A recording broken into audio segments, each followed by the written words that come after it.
Welcome to iMarketplace. Today, we're showcasing some of our standout stores, each offering unique products and experiences. Step up with Hops, the designer shoe brand that crafts style for the urban soul. You'll make every street your runway as you hop along at hops.ishop.black. Rediscover your roots with above all nations designer wear. Apparel that reminds you of who you are, echoing the spirit of your ancestors at aan.ishop.black. Indulge in self-care with Lily's Blossom. From stylish outfits to serene beauty products and scented candles, it's your sanctuary of elegance at lb.ishop.black. Experience the black market, where luxury meets legitimacy. Dive into a collection of premium designer clothing and accessories at tbm.ishop.black. Connect with your heritage at the Hebrew store. Apparel and products adorned with the insignia of the 12 tribes of Israel at ths.ishop.black. Fashion that's both fabulous and affordable. Mac Fashion brings your Mac in the latest trends in fashion, without breaking the bank, at mcf.ishop.black. Join us at ishop.black. Whether you're looking to set up a store to sell with us or simply to shop, iMarketplace is your destination for quality, culture, and style. ishop.black, where you shop really matters. ishop.black, the #1 destination for melanated shoppers.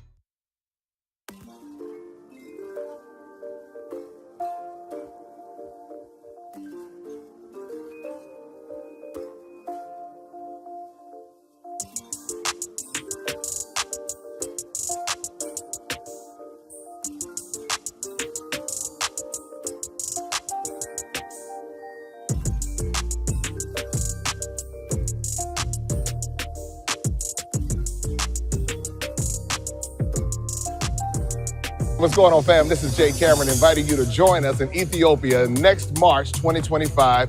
And this is going to be an iconic trip that you don't want to miss, a trip of a lifetime. We're going to be visiting Addis Ababa, Gondor, Lalibela. You'll have a chance to taste the amazing Ethiopian food. You'll also have a chance to visit the Rastafarian community. You'll get the history, you'll get the fashion, you have an opportunity to shop.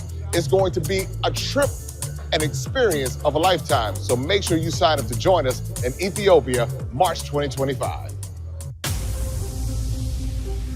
Introducing the African Diaspora News Channel app, your gateway to stories that's overlooked by the corporate mainstream media. At African Diaspora News Channel, we cover stories that don't receive mainstream attention, and we serve as the voice to the global Black community. We are committed to informing and educating through the power of media, connecting the African diaspora one story at a time. With our platform, we're helping to end injustice by exposing it. Join us in standing for excellence in journalism and serving our community. Download the African Diaspora News app today. All right, ladies and gentlemen, boys and girls, we are here. I'm glad to see you. It is Tuesday, June 25th.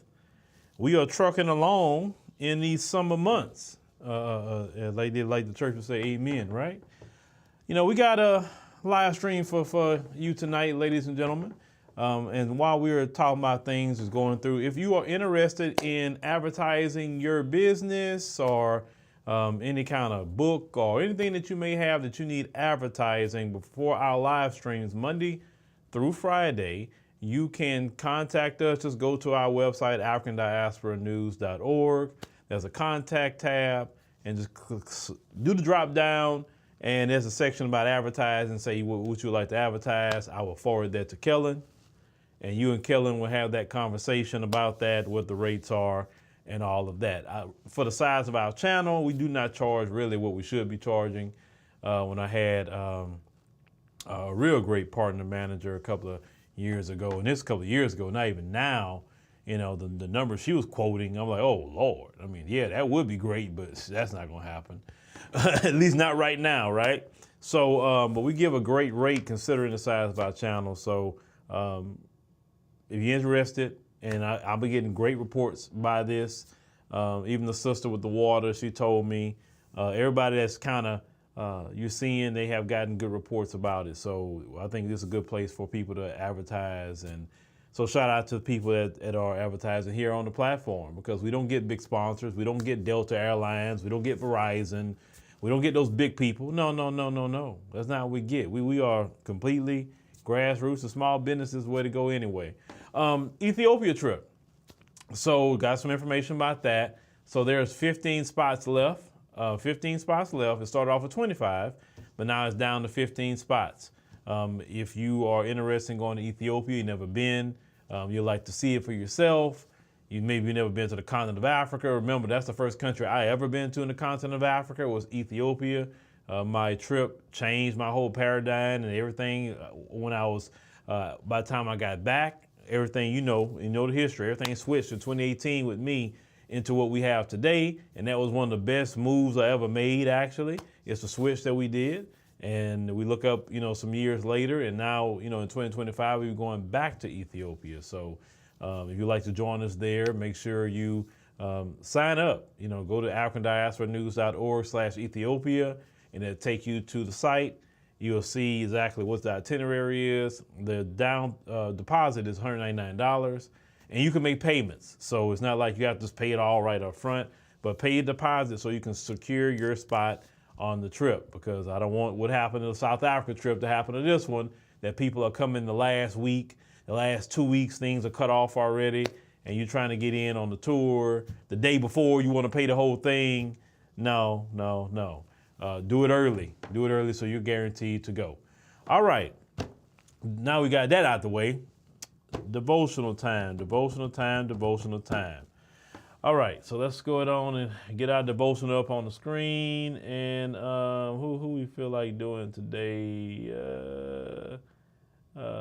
We get Al today. I have the courage to denounce the black bigot. I think Roy Ellis is no good, and I denounce. That's a lot of crap. Brother, you have your time. That's a lot of crap. Brother, hell no.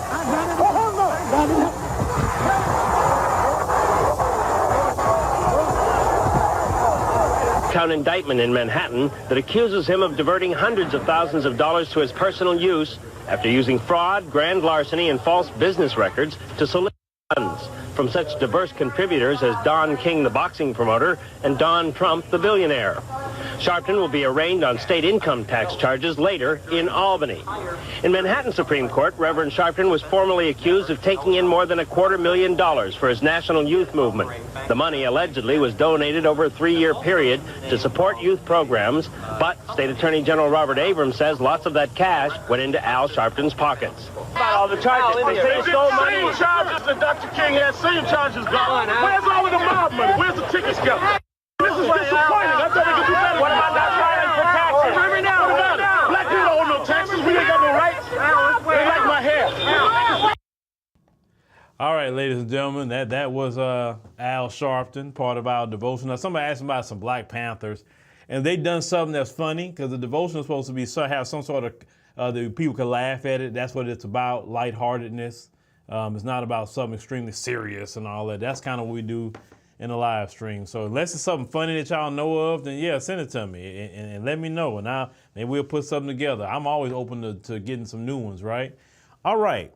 So there was a video this one young sister made that worked for FedEx that's going around. And she was mentioning, which other Black people have talked about this before. It's nothing new. But I want to talk about it on the guise of corporate America and how corporate America coddles anti-Black racism. And let's go ahead and play the video, and then we'll have that conversation. So, where are we at? Come on, where's the video? Am I missing the video? Oh, here we go. All right, here we go. I've been with FedEx for 6 years now. And it just shocks me that in 2024, I'm still being told that there are certain towns that I can't deliver in. And when I ask why, they say they're sorry. that people are the way they are, but I can't deliver there. And it's crazy because when I first started at FedEx in 2018, and my supervisor there, I was in Springfield, Illinois, and she told me, like, you can't go there. And I was like, huh? She's like, you can't go there. And I ain't too much think of it. And so I was delivering one day in a different town, and I had a late pickup. So I had a few hours to spare. So I'm like, I'll just drive over to the next town. It's like 12 minutes away. Like, I'll just go to the Walmart. You can always kill time at Walmart. I drive over to the Walmart. I walk in, and the looks I got made me immediately turn around, go back to my truck, and drive, the little 12, 13 minutes back to the town that I was in. And I parked in an abandoned parking spot, and I just sat in that abandoned parking spot for like 2.5 hours. And yeah, she's like, I'm sorry, but that's just the way they are. And then when I went to Wisconsin, I was cool. I always delivered to the rural areas, but then I had a guy, talk to me crazy, like, just real crazy. Anywho, and now I'm here, and it's a route that I can't do because I'm black. And it's not because I can't do the route, it's because of how the people in that town act, or how drivers have been treated in that town, the same color as me. So now they just stick to putting people in that town that look like those people. And that's so crazy because it's 2024. It's so crazy. But yeah, it's crazy.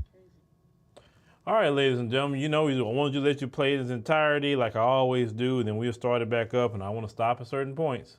I've been with FedEx for 6 years now, and it just shocks me that in 2024, I'm still being told that there are certain towns that I can't deliver in. Let's stop right there. All right. She said it's 2024, and she's shocked about the anti-black racism in the town. To all my people throughout the world who could be listening underneath the sound of my voice, especially our black American brothers and sisters, or any other brothers and sisters who come from the diaspora, if any of you are listening right now, if you live in the United States of America, racism, white supremacy is the same every year, okay? You have to understand, anti-black racism is the culture that they teach. They pass down their culture to each generation. I don't know why you're shocked about that culture by now. We've been in this land 5 centuries, right? Over 500 years, 5 centuries, and it's still the same. So if you're still acting the same from 500 years ago and today, it's safe to say it's a culture at that point.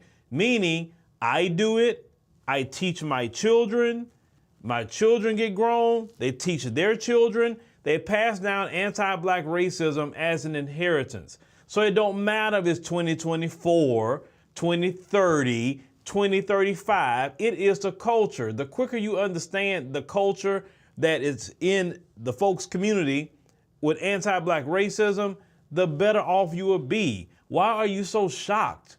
That tells me that you haven't learned anything by living in the United States of America and even knowing the history at all.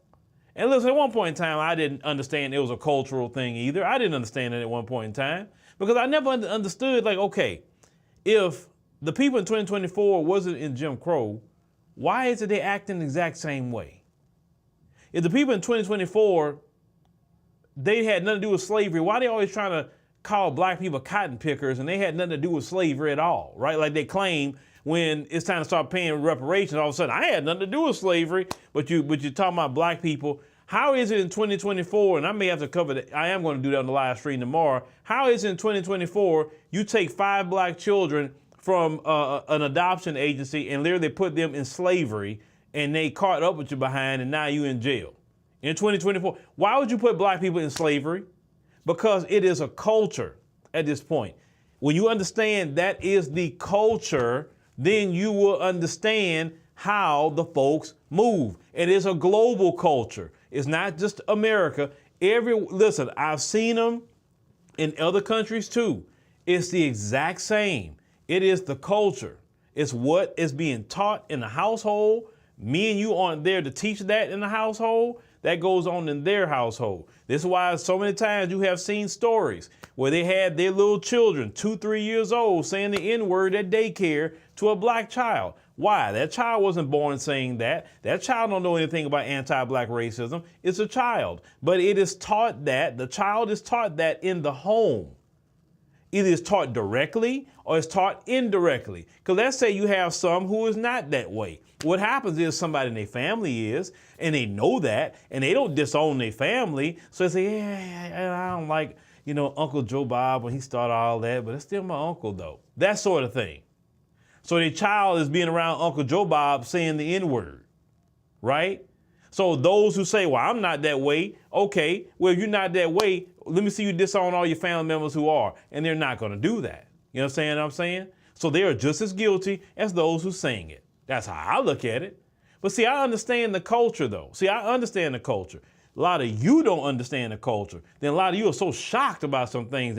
I don't know. It just amazes me when I see black people who've been living in this land for over 500 years, still shocked about some of this stuff. I don't get it. I don't get it. I don't get it. Eric Gray said, I always remember that capitalism is totality and racism. One of the oldest hierarchical power structures go hand in hand.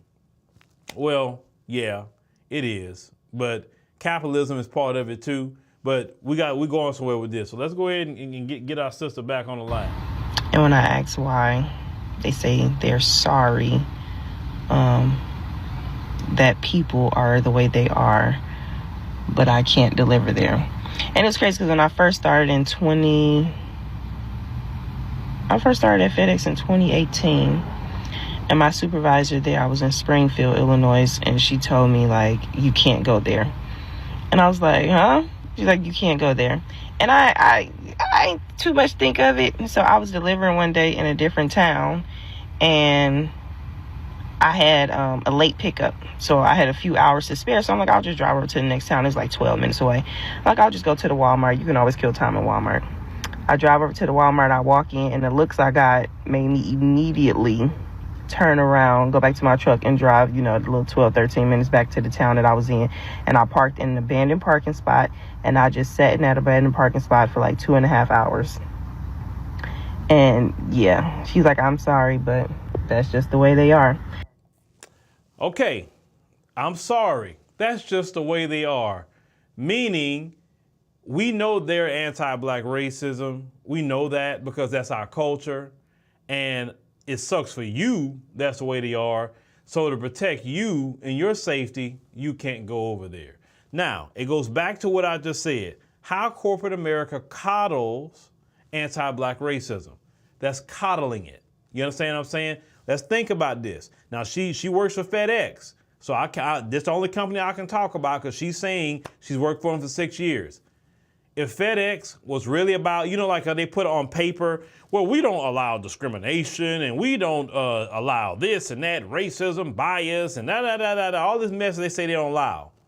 But they do allow it because if they really cared about racism or they really cared about bias or anything like that, this is what FedEx would say as a company. Well, if our black employees cannot deliver to that town, we are not delivering to that town as a company because we do not want to be complicit in anti-black racism if it's anti-whatever. We don't want to be complicit in anything. Let me tell you something. If one company take that kind of stand, then UPS will take that stand, and all the others will take that stand, and they will start cleaning their act up. Or they'll say, well, you know what? We're never going to deliver into your town, so you have to come to our service center in another city and go pick up your packages because we're not delivering in your town. Because if our black employees can't go in that town, then we just don't want to do business in that town. Sorry, we got a whole continental United States we can do business in. We can do business overseas. We don't have to go to your little town. Sorry, we're not going to do. If FedEx cared about its black employees or cared about just what's right in general. But corporate America coddles anti-black racism. That's what that is. That's exactly what that is. I know good and well this is an anti-black situation, so I'm going to send the white guy or the white lady to go over there and coddle that. You know what I'm saying? That's okay. That's just the way they are. And I'm going to sit up here and participate in it with them by saying, hey, black employee, you don't go over there. You stay over here. Only a white person can go over there. Now, I'm not saying we should beg to go in the areas. I don't want to be in their little areas. Most of the areas they have like that is not worth a drop of piss anyway. So it's not like I want to be there. No, keep your little sundown crap. I don't want to be around it. But we're talking about corporate America who wants black dollars, but yet you're coddling anti-black racism in sundown towns. That's the part that we got to talk about. Now, some people may be from overseas is watching and say, well, what you mean by sundown town? So what you have to know about the history of America, they try to hide the history of America, ladies and gentlemen, who's watching throughout the world. They always want to show you, Las Vegas and New York and Beverly Hills in California. They want to show you all this nice stuff, but they don't tell you the truth about America. And even in 2024, there's still sundown town. So a sundown town is basically, as a black person, you better be out of that town before sundown. And if you are still in that town after sundown, then white supremacists will come and harm you and possibly unalive you because you're in that town after dark. Now, you may say, wow, that really goes on in America. What about the police? The news flash. The police is the main one that's a part of it. The police is going to pull you over and call up his white supremacist buddies. And next thing you know, you're going to be missing. They're not going to find you, you're behind nowhere because they're going to have you in the woods somewhere. That's happened to a lot of black people in these quote unquote sundown towns. Now, you may ask, why did the government allow it? Look who's running the government. The people of that same community. You don't have black people running the government that will actually, and I'm talking about a real black person, a real black American, not Obama, because Obama wasn't a black American. Not at all. I'm talking about a real black American. We haven't had that kind of president yet. A descendant of slave, a freedman. We haven't had a freedman president yet. We just haven't had that. Now, the federal government is laws on the books, ladies and gentlemen, overseas, that's against that. That's violating all kind of civil rights. We have a so-called civil rights division of the Department of Justice. Kristen Clark is over there. How come Kristen Clark isn't prosecuting these sundown towns? That's violating civil rights all day long. But you see, they allow that to go on. Even if they have a black flunky, they allow that to go on. Under the Democrats and the Republicans, which is the major parties of the United States, those of you overseas, they both allow the sundown towns. They both allow the racism. They allow this. This is the stand. Listen, if you take away, ladies and gentlemen, if you take away anti-black racism out of America, and if you was to criminalize it, it would be mass incarceration of them. Mass incarceration overnight. They will be going to jail every single day for anti-black racism. Mass incarceration. Just as much as you say we're the foundation of America, anti-black racism is the foundation too. You rip away anti-black racism, they don't know how to act. Now you say what they created that. And you rip that away from them, what else do they have to, you know what I'm saying? They don't have much at that point. If you take that away, even if they're poor and don't have anything, they still feel they're better than a black person. Even a black person that have money, they still feel they're better because they feel they anti-black racism and their color of their skin, which is, if you think about it, it's the dumbest thing ever. How the color of your skin make you better than somebody? When your skin burns in the sun and my skin don't. So if we're measuring each other off of skin, then wouldn't a black person, if we want to go off of the dumb superiority argument, wouldn't a black person be more superior? If you want to think about that dumb argument, because we can be in the sun and we don't need the sunscreen like that. I'm just saying, if you want to go in that dumb argument of superiority. So saying that's just the way they are, it's basically FedEx as a company saying we cool with anti-black racism, We're going to protect you from not going over there because we know they're going to hurt you. We know that. We want to continue to get their money, so we're going to coddle them, and that's it. That response alone should actually create a lawsuit. It should, but let's continue. And then when I went to Wisconsin, I was cool. I always delivered to the rural areas, but then I had a guy, talk to me crazy, like just real crazy. Anywho, and now I'm here, and it's a route that I can't do because I'm black.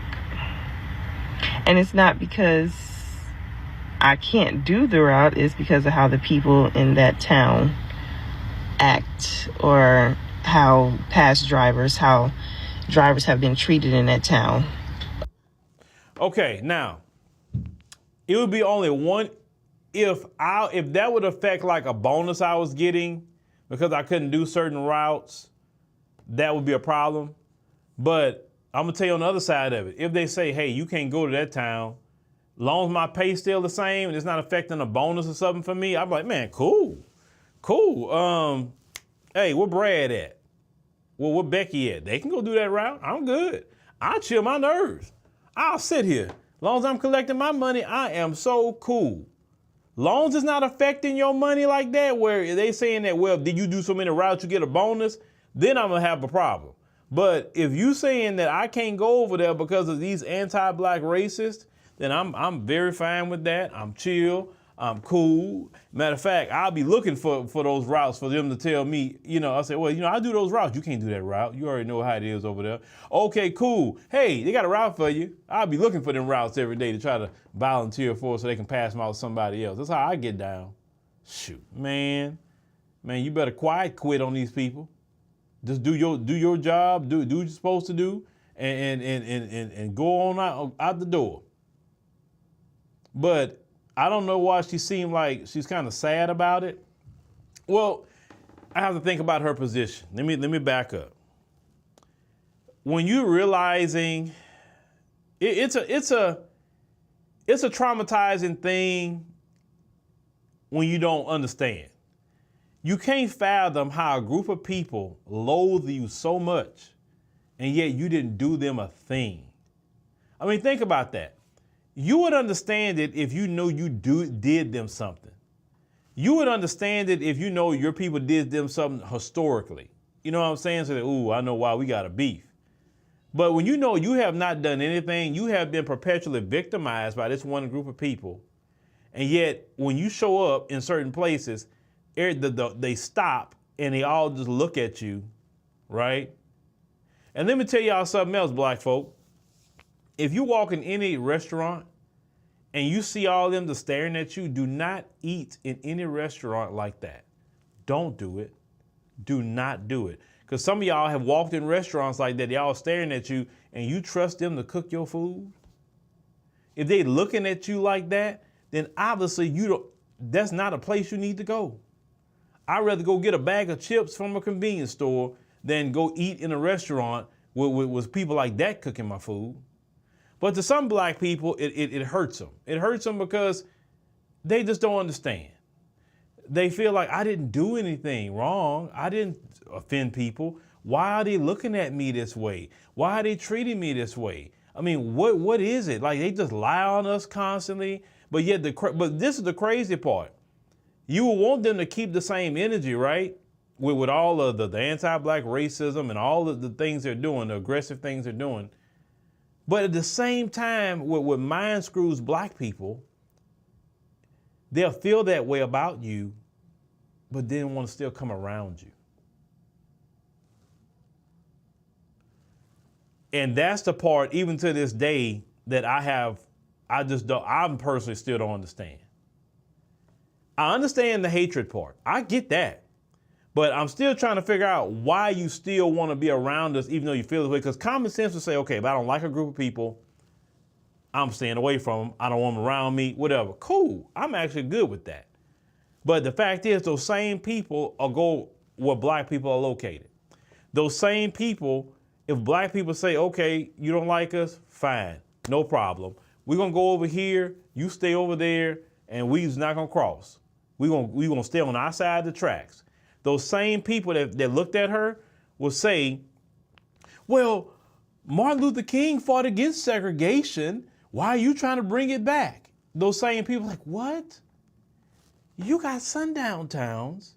You looking at me crazy when I walk in certain towns, in certain stores.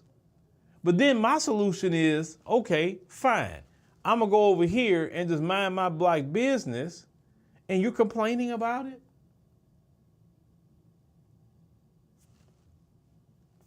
If black folks want to give them a taste of their own medicine, they crying holy hell. Just imagine they walk in one of our establishments and all of us just stop eating and just start looking at them.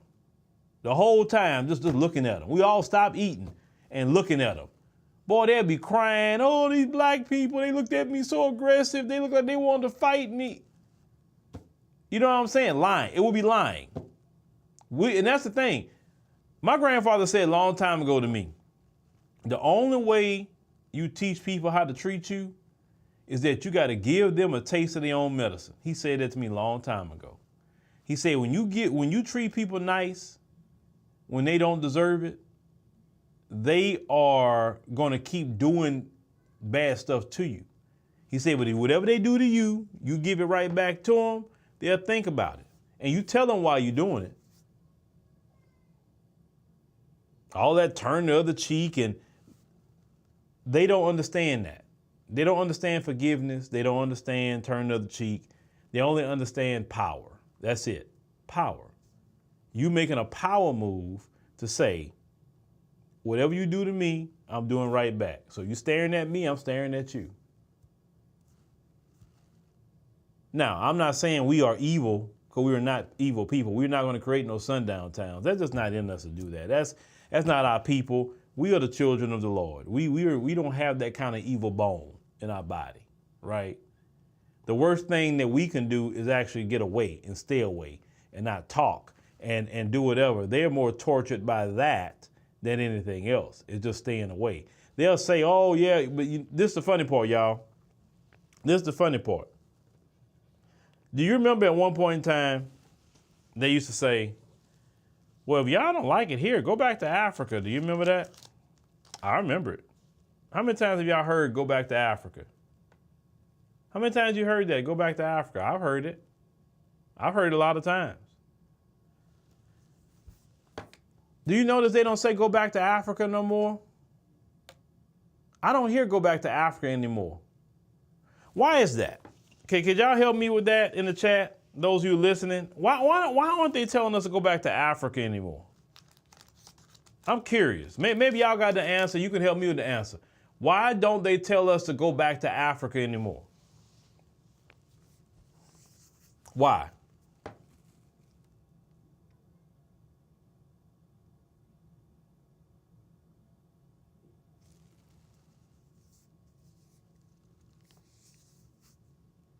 Well, they should. Well, you say your home is here. That's not the point.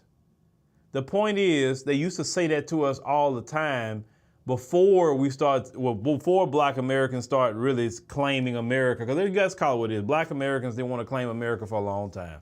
This claiming America and saying this our home, this is that's something of a new thing.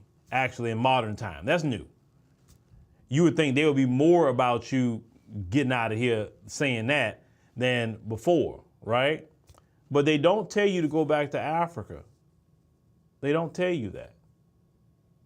Now, my assessment is, just my assessment and just what I've seen, well, I think they told us that so we wouldn't go over there and get any opportunities, or maybe we want to get away from them, or whatever the case may be. They go over there all the time.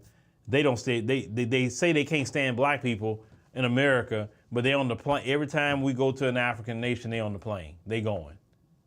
You would think the planes would be going to Europe or somewhere like that. No, they're going to the African continent.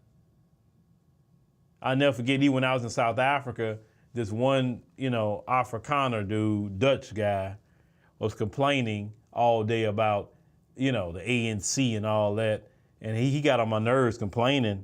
And I told him, I said, well, you know, if the ANC is so bad and they just ruining the country, I say, well, you know, you from the Netherlands. I say, why don't you go to the Netherlands? I mean, it's a good country. I mean, it's your homeland.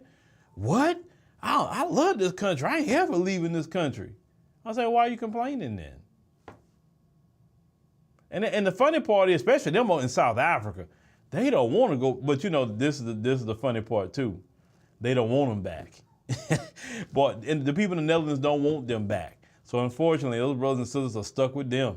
The only thing I say about South Africa, y'all need to put them in their place. Y'all haven't put them in their place, and that's y'all problem. Y'all still letting them kind of do too much. But anyway, so they still want to be around us. They still want to be around us. They want to argue with black people about reparations. They make memes all day about black people. You know, you would think if you're so superior, why you even care about black people? Let black people do their things, because you know, hey, when you're superior to somebody, you don't really deal with them. Like, I'm not dealing with that kind of person. I'm supreme, right? But they can't leave us alone. And listen, they leave all the other groups alone. I keep saying, can y'all go focus your attention on other groups? Can you go, listen, why don't y'all focus y'all attention on the Asians? Because according to y'all numbers, Asians make more money. Now, when black people is trying to make money, y'all try to sabotage us every step of the way. Why don't y'all go and holler at the Asian community? They say they on paper they make more money than y'all. The East Indian community, why don't you go focus your attention on them? Right? You focus your attention on everybody, just black people, black American people, black. It's annoying at this point. And that's why I always say, what kind of contest in hell did black Americans win to be dealing with that thorn in our side like the Bible? It's a thorn in our side. The same color as me. So now they just stick to putting people in that town that look like those people. And that's so crazy, because it's 2024. It's so crazy. But yeah, it's crazy.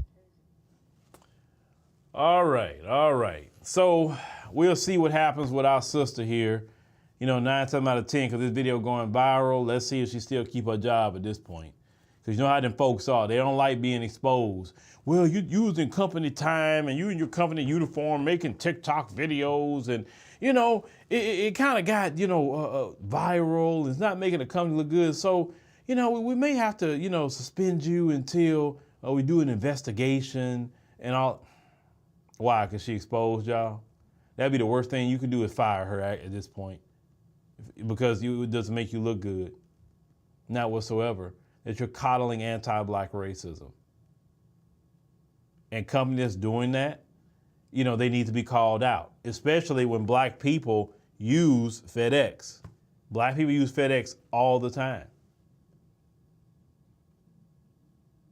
But it's just not just FedEx, it's corporate America. Corporate America is full of anti-black racism. Why? Because look who's running it. Whoever runs something brings their culture to whatever they're running.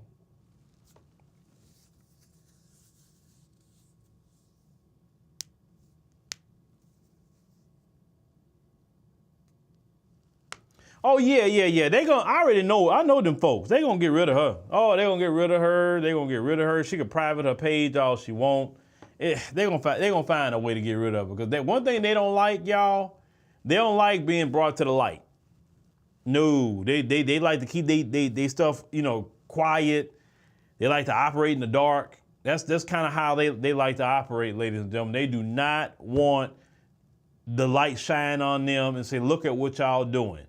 Maybe they'll get rid of that supervisor or something like that, and they'll come out, well, you know, that supervisor don't respect the values of FedEx. That's not our values. You know, they always come out trying to sound so good and all of that. But why would that manager say or supervisor keep saying that? Because it's something that's known in the company. Hey, these routes, black people can't go on because these are sundown towns. So Eric Gray says, simply put, anti-black racism will not end, until whiteness as a social construct is destroyed. Hold on, let me see something. Well, I thought you could do that. I guess YouTube won't give you that ability as of yet. Well, you know, real talk. I mean, or you just have to get from underneath their leadership. And like I told y'all, I'm gonna say, as I get older, my patience for it is not as long as it used to be when I was younger. And just for me personally, I like when I'm not in the country with them. To be honest with you, I feel more at peace every single time. Listen, when I went to South Africa this past time, oh boy, even though we were doing work, I was just at peace. I was at peace. Oh my Lord, I was at peace. Y'all don't listen. Sometimes y'all don't realize how stressful being in the system of white supremacy is. You think it's normal? It's not normal. It's not normal. And people say, we got to fight. Okay. Even prize fighters, even boxers, even whatever kind of fighter you're talking about, NFL players, basketball players, everybody got a time to fight. Everybody got a time to be there. Then there's a time, okay, now it's time for me to go rest. Even God himself rested on the seventh day. So are we more than God? Are we supposed to be sitting up here dealing with that kind of evil to the day we die? Well, we got to stand and fight. Yes, we got to stand and fight. Oh, yes. But it gets to a point that you can't go crazy either. It gets to a point that you can't be depressed because some people are so caught up on fight 24/7, they can't even enjoy life. The reason why I like to even do the devotionals is because some of this content that I'm doing is heavy. And people sometimes say, man, you know, it's hard. So at times I have to back off from listening to you because it's too much. Oh, I get it. Listen, at one point in time, this platform was driving me crazy mentally because it was so much. You know what I'm saying? And so to have other people making you know, content was a big help just for me mentally. It's so much easier to talk about certain topics, you know what I'm saying, especially topics that's fun or whatever. Yeah, you know, hey, you want to do travel content? Great. You want to talk about things with relationships and dating and the stupidity of society in America? Great. That's do that all day. It doesn't even bother me. But when you get to talking about anti-black racism, the microaggressions, then you start talking about the politics of America. Then you start dealing with black folks and just black folks' internal issues, whether they are in Black America, whether they in the diaspora. It's always something going on, and it takes a lot from you. That's why we, as people who are making the content, have to take our time away and get a break. And then for me, I have to take my time out of America to get a break mentally. I can't really rest mentally sometimes, even in this country. Even when I went to Costa Rica, back in December, just for even, 3.5 days, that was a great rest for me. It wasn't a long flight either, but it was a great rest just to get out of this system. Because those of you who travel, you know what I'm talking about. The moment you land back in America, you feel that stress come boom right on you. That's why I say it's a spirit over this country. It's a spirit. It's not normal. That kind of stress that's on people constantly when you in here, especially on black people. And we did nothing wrong to deserve that kind of treatment. We did nothing wrong to be put through the ringer like that. Because I heard this one sister, and I felt her on that. She said she was 44 years old. I think she was on a Twitter space, X space. And the way the sister say, when does it end? I'm tired. I've been fighting ever since I've been in the world. When I was a younger woman, all the way up to now, I'm tired. When does it stop? Like, it's always something. I'm just tired. And when she was saying it, I felt that. Because I know a lot of you are tired too. Because not only we got to deal with just everyday life, which that's in itself a struggle, just life. But we got to always deal with something in the area of some anti-black racism. And the killing part about it is if we just had to deal with the folks, that would be one thing. But no, we're not just dealing with the folks. We're dealing with all these other non-black groups who wants to be assistants to the folks, treating us the exact same way. Maybe not having sundown towns or whatever, but they still having their anti-black racism too.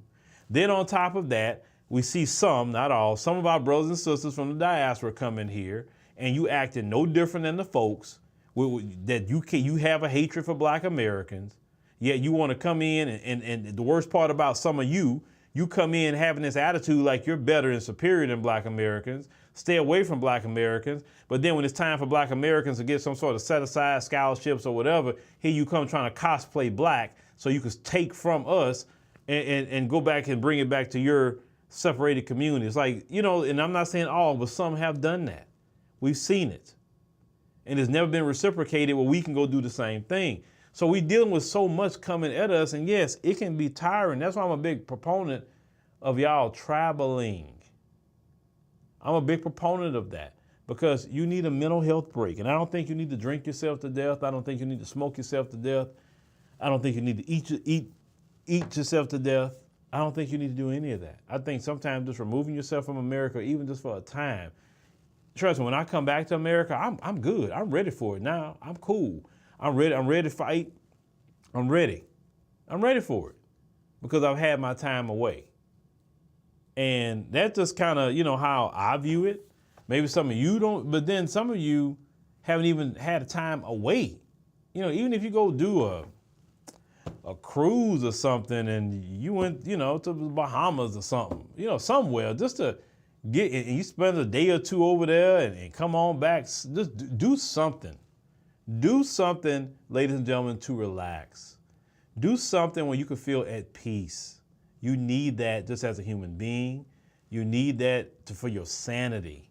Your children, they need breaks too because they're dealing with it in this country too. Take your children. If you can afford it, have a family vacation with your children. And if you can also afford it, have a vacation with your significant other. It's things that we just need sometimes. And hey, some of those, you know, people who travel all the time, that's what they do for their content. You know, I say maybe one day I'll be there too. You know, I have to wait my time. But, you know, I definitely could be one to be traveling to different countries every month, doing something different or staying in a different country. You know, hey, I'll stay my 90 days over here and then I'll go over there. You know, hey, eventually I'm going to do it. I said that. I'm going to be moving around. I do not want to spend a whole lot of time in America in the future. I just want to be moving around, having a good time, linking up with people, still doing my work, don't get me wrong, but that's what I want to do in the future. I told you, I'm gonna get to my point and like, man, look, I'm done with that. I done my part, you know what I'm saying? Now this is my other time just to enjoy life, man. You know, and a lot of our people don't enjoy life, and that's a lot of our problem. That's why some of us not happy. You know, that's why some of us angry all the time, because we're not enjoying life. We let this mess in America just keep us going. And one thing these folks like to do is to keep you vexed. They like to vex your spirit. Every time we're happy, here they come trying to bring something to down it. They've been doing that. We can't even do something by ourselves. Here they come trying to ruin it. Every single time. And I've found out that when you are away from them, they can't come around and do that. Now I know with the people that's so caught up on this, well, white supremacy is global. White supremacy is not omnipresent. I'm going to repeat that again. White supremacy is not omnipresent. When you say it's global, yes, it is a global entity. Oh, I agree with you 2,000%. It's a global entity, but white supremacy isn't omnipresent, meaning it's not everywhere at the same time. It's not.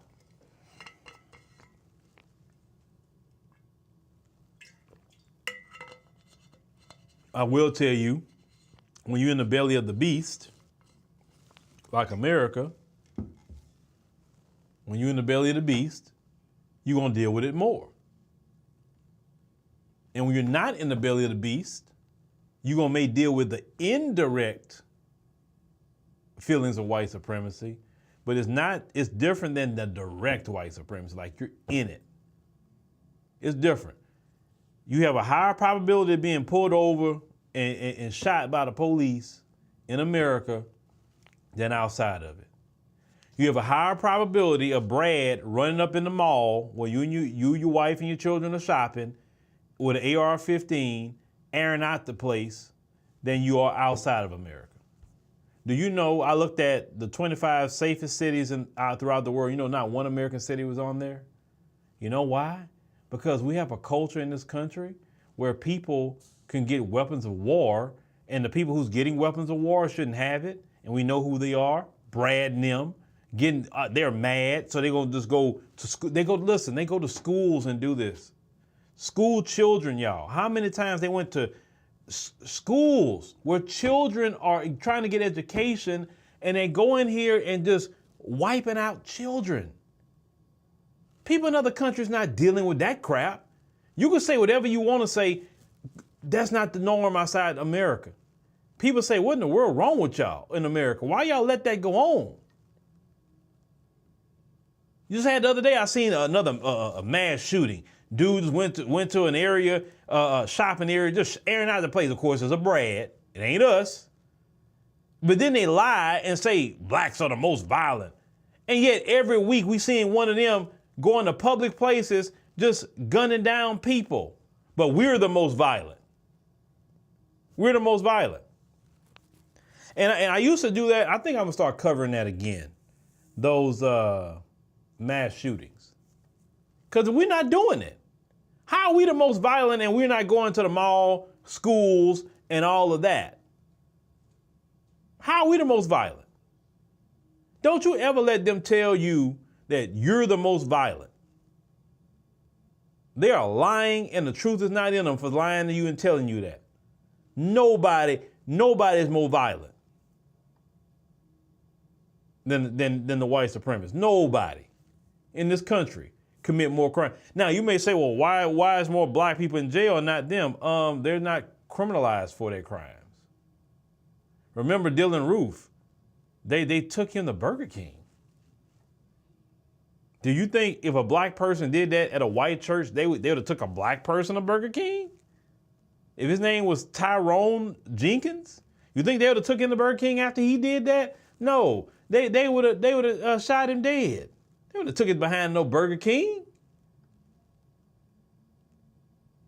That's the stuff I'm talking about. Black folks in their own church, minding their own business, and here they come going to mess with black people. Outside of America, you don't deal with that problem. I don't care what y'all say. No country is perfect, don't get me wrong, but I know other countries don't have this problem. They don't. I got people that work in other countries, and I've asked them all these questions. They say, no, we ain't got nothing like that going on. No, that's America with that. Not here.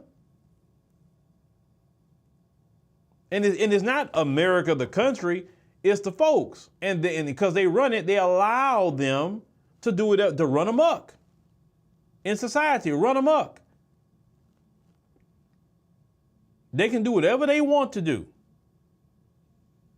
But then we got to follow the letter of the law, or they'll take our life or put us in jail for the rest of our life. One of the two. That's not even fair in itself that we got to follow the letter of the law and we look over at another group of people that can do whatever they want to do. We got to be 10 times educated, 10 times this, 10 times that. They can walk in and get jobs with no education. That's not right for you to go study so much and yet they can come in and get a job and don't even have no student loan debt. You got it, but they don't. That eventually will start messing with your mind. You'll get tired. You get tired of that. Why do I got to be 10 times better than him?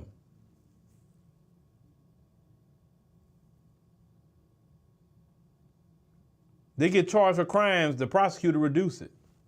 They reduce their charges. You know about the Sentencing Project, they commit the same crime as a black person, they get less sentence than the black person. You get tired of that. That's the stuff we're talking about.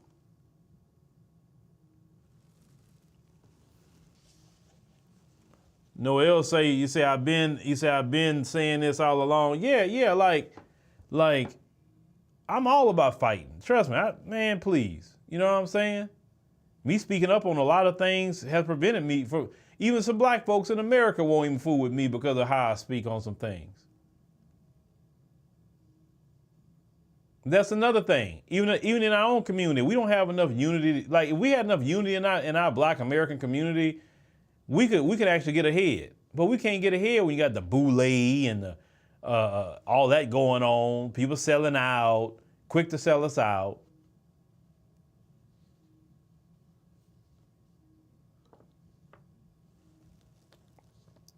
Then just me personally, it don't make no sense for me to get more opportunities and more love outside of my own country than in it.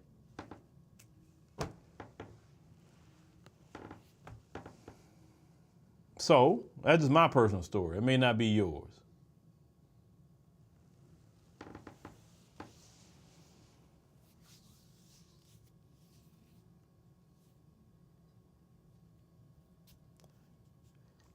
Okay, let me respond to this real quick before I end this thing.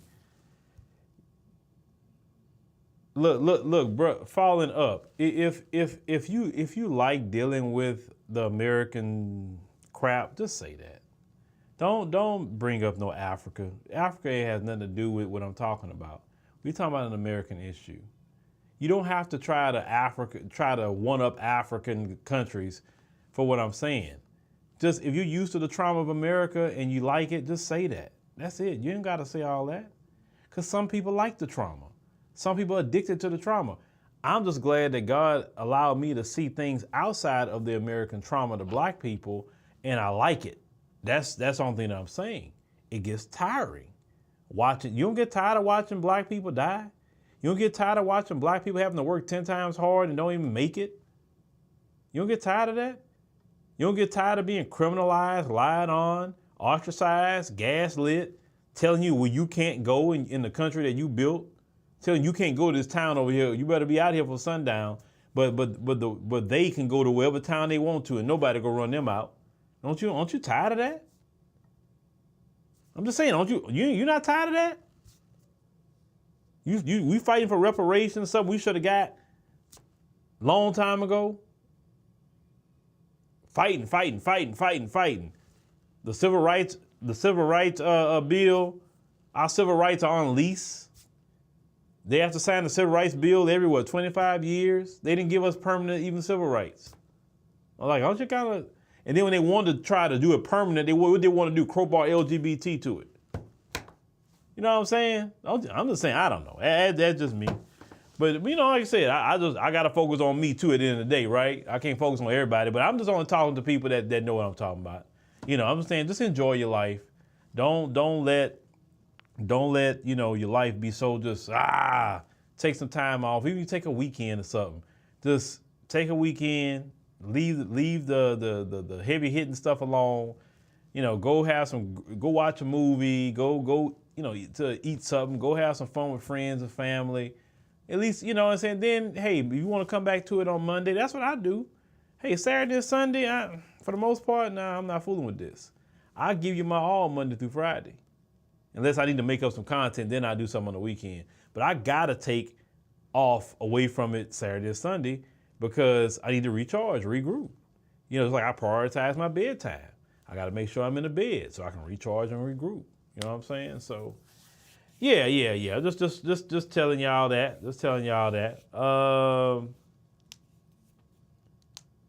Yeah, well, we all get tired. That's why I just wanted to, express that. But thank you, ladies and gentlemen, for joining us on the live stream tonight. Greatly appreciate it. Make sure you click the subscribe button. Make sure you click the like button. It's very important. If you're interested, once again, in going to our Ethiopia trip, March 31 through April 9, make sure you sign up. There is 15 spots left. Make sure you pay your deposit. And download the African Diaspora News Channel app from Google Play and Apple App Store. That helps us continue the platform going. because this platform goes up and down and all around. They change rules and all of that. So, you know, if we can get 10,000 members on our app, man, we are so self-sufficient at that point. And that's the day I can't wait to happen. But it's going to be people like you that'll help us make that happen.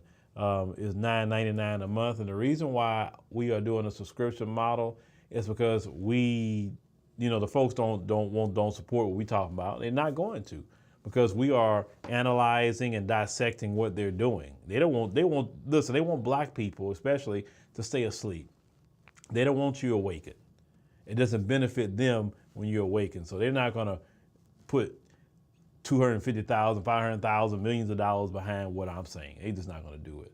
So that's why we have a subscription model, because once, you know, we supported by the people, then hey, that's all we need. And I've always tried to do it that way, and we really got to do it that way now. So definitely, you know, we almost approaching, you know, just realistically, we almost 10% to our 10% in what we want to do. We're right there at 10, almost 10%. But hey, if we went from 0 to where we at on YouTube, then hey, I think we can go from 0 to 10,000 on the app as well. Well, thank y'all for listening, and definitely we'll see y'all next time.